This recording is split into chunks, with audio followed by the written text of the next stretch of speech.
آج کل لوگ سمجھتے ہیں کہ ولی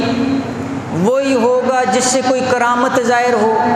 ہم دیکھیں وہ ہوا میں اڑ رہے کہ نہیں، اس نے پانی پر مصلی بچھا کر نماز پڑھ رہے یا نہیں، اس کے قبضے کے اندر کتنے جنات ہیں، کتنے جن بھوت ہیں، اس کو ولی سمجھا جائے گا۔ اس طرح کی شعبدے بازیاں آپ کو نظر آ سکتی ہیں، اور میں نے آپ کو پہلے عرض کر دیا، علماء نے بات ختم کر دی، جس کا ظاہر سنت کے خلاف ہو، جس کا ظاہر سنت کے خلاف ہو، اور اس کے بعد وہ تم کو ہواؤں کے اندر بھی اڑتا ہوا نظر آ جائے، فرمایا وہ شیطان تو ہو سکتا ہے، اللہ کا ولی نہیں ہو سکتا۔ اللہ کے ولی کی پہلی نشانی یہ ہوگی کہ اس کا جو ظاہر ہوگا اس کو دیکھ کر فرمایا اللہ یاد آ جائے گا،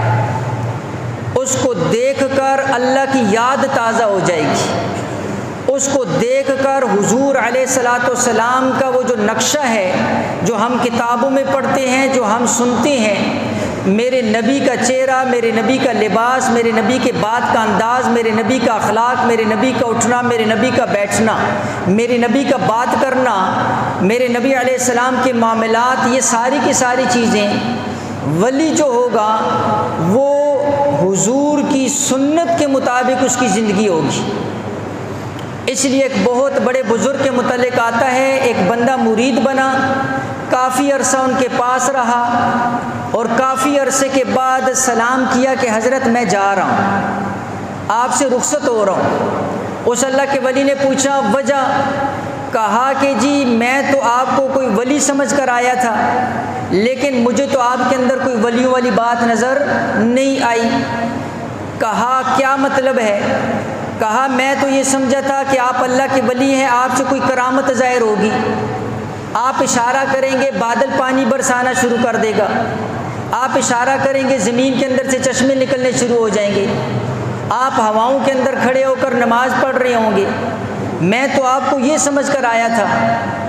یعنی اس کے ذہن کے اندر ولی کا تصور وہی تھا جو آج ہمارے ذہن کے اندر ہے، ہم ولی اسی کو سمجھتے ہیں کہ جس سے کوئی کرامت ظاہر ہو۔ تو اس بزرگ کا جواب سننا، غالباً اشرف علی تھانوی رحمۃ اللہ علیہ نے اس کو اپنی کتاب میں لکھا، فرمایا کہ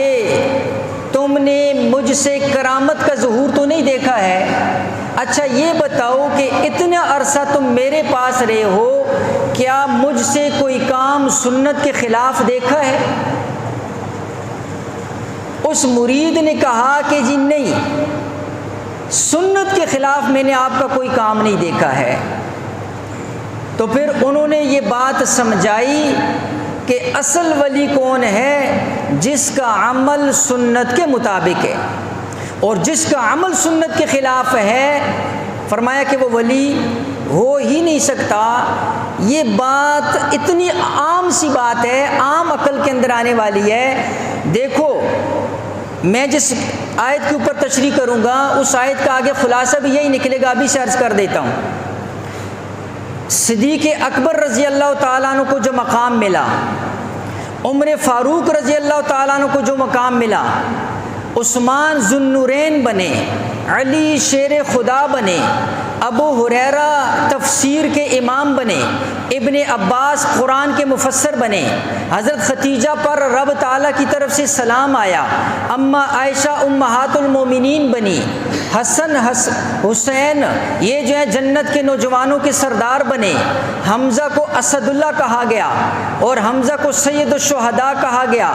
بدر والوں کے فضائل، انصار کے فضائل، احد والوں کے فضائل اور صحابہ کے فضائل، 313 کے فضائل، 10 صحابہ جن کو ایک مجلس میں جنتی کہا گیا، یہ سارے اکٹھے کرو، بلال حبشی کا مقام، صہیب رومی کا مقام، سلمان فارسی کا مقام، سارے صحابہ،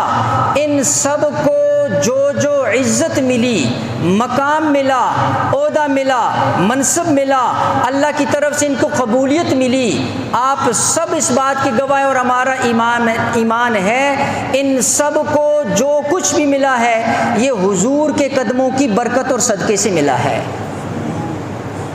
ورنہ حضور کے زمانے میں تو ابو جہل بھی ہے، حضور کے زمانے میں تو عتبہ اور شیبہ بھی ہے، حضور کے زمانے میں سکا چچا ابو لہب بھی ہے، لیکن اس پر تو ہم لعنت بیچتے ہیں۔ تبت یدا ابی لہب و تب، رب کا قرآن نازل ہوا، حضور کے سکا چچا کے بارے میں نازل ہوا، اور صہیب رومی تو روم سے چل کر آ رہا ہے، سلمان فارسی تو ایران سے چل کر آ رہا ہے، اور بلال تو حبشہ سے چل کر آ رہا ہے، رشتہ داری کوئی نہیں، خاندان کوئی نہیں، تعلق واسطہ کوئی نہیں، نسب کوئی نہیں، عزتیں کیوں ملی، مقام کیوں ملا، صحابیت کا درجہ کیوں ملا، جنتی ہونے کی بشارت کیوں ملی، رب نے قرآن میں ان کے ایمان کو کیوں بیان کیا؟ اس لیے کہ انہوں نے حضور کی غلامی کو اختیار کیا اور حضور کی سنت کو سینے کے ساتھ لگایا۔ اس لیے اللہ رب العزت کے ہاں خاندان نہیں دیکھا جاتا، نسب نہیں دیکھا جاتا، ولایت کا درجہ جو ہے یا دنیا کا عہدہ نہیں دیکھا جاتا، مال و اسباب نہیں دیکھے جاتے، اللہ کے ہاں حضور کی غلامی اور سنت کو دیکھا جائے گا۔ جس میں جتنے درجے کی ہوگی اللہ اس کو وہی مقام عطا فرمائے گا۔ یہ قیامت تک کے لیے اصول ہے۔ اس لیے یہ بڑی اہم فہم بات عرض کر رہا ہوں۔ تو میں نے چونکہ آج اس مہینے کے حوالے سے آپ کے سامنے جو آیت تلاوت کی ہے، سورہ آل عمران آیت نمبر 164، اللہ جل شانہ نے اپنی ایک نعمت کا ذکر کیا ہے۔ لقد من اللہ علی المؤمنین اذ بعث فیہم رسولا من انفسہم، اللہ فرماتے ہیں تحقیق میں نے ایمان والوں پر ایک احسان عظیم کیا ہے، میں نے ایمان والوں پر بہت بڑا احسان کیا ہے۔ کسی بھی اردو تفسیر کے اندر اس کا ترجمہ دیکھ لو، احسان عظیم، مفسرین نے اس کا ترجمہ لکھا کہ میں نے ایمان والوں پر بہت بڑا احسان عظیم کیا ہے۔ کیا کون سا احسان ہے؟ احسان یہ ہے اذ بعث فیہم رسولا من انفسہم، میں نے انہی میں سے ایک رسول ان کے لیے مبعوث کیا ہے، ان کی طرف بھیجا ہے۔ سوال ہے، حضور کے بارے میں اللہ فرما رہے ہیں کہ یہ مومنین کے لیے، مومنین پر احسان ہے، مومنین پر احسان ہے۔ حالانکہ اسی قرآن کے اندر اللہ دوسری جگہ فرماتے ہیں وَمَا أَرْسَلْنَاكَ إِلَّا رَحْمَةً لِّلْعَالَمِينَ، اے نبی ہم نے آپ کو عالمین کے لیے رحمت بنا کر بھیجا ہے۔ یہاں اللہ فرما رہے ہیں میں نے اپنے رسول کو مومنین کے اوپر احسان، میرا احسان مومنین کے اوپر ہے کہ میں نے حضور کو بھیجا ہے، حالانکہ حضور کو تو عالمین کے لیے بھیجا گیا ہے۔ اس کا جواب بڑا آسان ہے۔ اللہ جل شانہ نے قرآن کا دو جگہ ذکر کیا، ایک جگہ فرمایا قرآن ھدی للناس ہے، قرآن ہدایت ہے تمام انسانوں کے لیے، دوسری جگہ اللہ فرماتے ہیں قرآن ھدی للمتقین ہے، قرآن ہدایت ہے صرف تقوی والوں کے لیے۔ ایک جگہ اللہ فرما رہے ہیں قرآن ساری انسانیت کے لیے ہدایت ہے، دوسری جگہ اللہ فرما رہے ہیں قرآن صرف متقین کے لیے ہدایت ہے۔ آسان سا جواب یہ مفسرین نے لکھا قرآن تو ہدایت سارے انسانوں کے لیے ہے، ساری کائنات میں بسنے والے انسانوں کے لیے ہے، لیکن اس سے فائدہ نفع صرف اور صرف متقین اٹھا سکتا ہے۔ قرآن تو ہر گھر کے اندر موجود ہے، لیکن اس سے نفع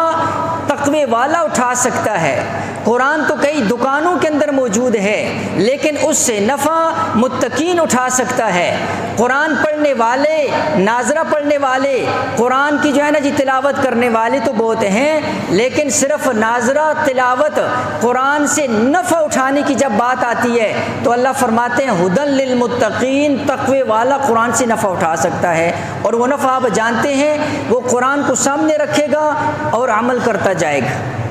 قرآن کو دیکھ کر عمل کرتا جائے گا۔ یہ قرآن سے نفع اٹھانا ہے، یہ نفع نہیں اٹھانا کہ جب جھوٹی قسم کی باری آئی تو اس کے اوپر ہاتھ رکھ دیا، بچی کو رخصت کرنے کی باری آئی تو اس کے سر پر قرآن رکھ دیا، برکت کے لیے گھر میں رکھ دیا، دکان کے اوپر رکھ دیا۔ اس سے برکت نہیں آتی ہے، بلکہ الٹا جب اس قرآن کو جو ہے نہیں کھولا جاتا، اس پر گرد و غبار مٹی پڑی ہوتی ہے، بند غلاف کے اندر رکھ دیا ہے، حق ادا نہیں کیا ہے، تلاوت نہیں کی ہے، کھولا نہیں ہے، اس کو دیکھا نہیں ہے، اس کو سمجھا نہیں ہے، اس کے مطابق عمل نہیں کیا ہے، تو صرف رکھنے سے برکت نہیں آئے گی، بلکہ ہو سکتا ہے جو تم نے اس کو رکھا، اس کے اوپر گرد و غبار پڑی، اس کی بے ادبی کی، اس کی وجہ سے کہیں رحمت تو نہیں، اللہ کی پکڑ ضرور آ سکتی۔ اس لیے صرف رکھنے سے تم برکت نہ سمجھو نا، رکھنے سے برکت نہیں ہے، بلکہ اللہ جل شانہ نے کہیں بھی یہ ذکر نہیں ہے، کسی حدیث کے اندر نہیں ہے کہ قرآن کو رکھ دو تو پھر اس کی برکات نازل ہونا شروع ہو جائیں گی۔ اس لیے بات کو سمجھا کرو۔ میں نے عرض کیا قرآن سے نفع متقین اٹھا سکتا ہے، اور وہ نفع میں نے عرض کر دیا وہ نفع نہیں ہے جو ہم سمجھتے ہیں۔ نفع وہ ہے کہ قرآن کو سمجھ کر پڑھا جائے اور پھر اس کے مطابق عمل کیا جائے۔ حضور کی ذات رحمت ہے، حضور کی ذات احسان عظیم ہے، ساری کائنات کے لیے ہے، لیکن اس سے نفع مومنین نے اٹھایا ہے۔ اور وہ نفع کیا، کون سا نفع ہے؟ وہ نفع ہے حضور پر ایمان لانے کا۔ جو ایمان لے آیا، جس نے زندگی اس کے مطابق بنا دی، اللہ کے ہاں بھی مقرب ہے، اور کل قیامت والے دن اللہ کی جو نعمتیں ہیں، اللہ کا جو مہمان خانہ ہے جس کو جنت کہا جاتا ہے، حضور کی شفاعت ہے، حوض کوثر کا جام ہے، میرے نبی علیہ الصلوۃ والسلام کی سفارش ہے، وہ مومنین کے لیے ہے، وہ ماننے والوں کے لیے ہے، وہ حضور کی سنت پر چلنے والوں کے لیے۔ بات سمجھ آ گئی ہوگی کہ حضور تو رحمت للعالمین ہیں، لیکن حضور کی رحمت سے نفع جو حاصل کیا، فرمایا وہ ایمان والوں نے حاصل کیا۔ اس لیے اللہ نے فرمایا لقد من اللہ علی المؤمنین، تحقیق میں نے احسان عظیم کیا ہے ایمان والوں کے اوپر۔ اس کا ایک اور ترجمہ مفسرین نے بڑی پیاری بات فرمائی، فرمایا یہاں پر اللہ دو احسان ذکر کر رہے، ایک احسان حضور کے وجود، حضور کی بعثت کا احسان ہے، دوسرا احسان اللہ ذکر کر رہے ہیں کہ اے ایمان والو، تمہارے اوپر دوسرا احسان میں نے یہ کیا ہے کہ تمہیں حضور پر ایمان لانے کی توفیق عطا فرمائی ہے۔ ایک تو حضور کا مبعوث ہونا بڑا احسان ہے، دوسرا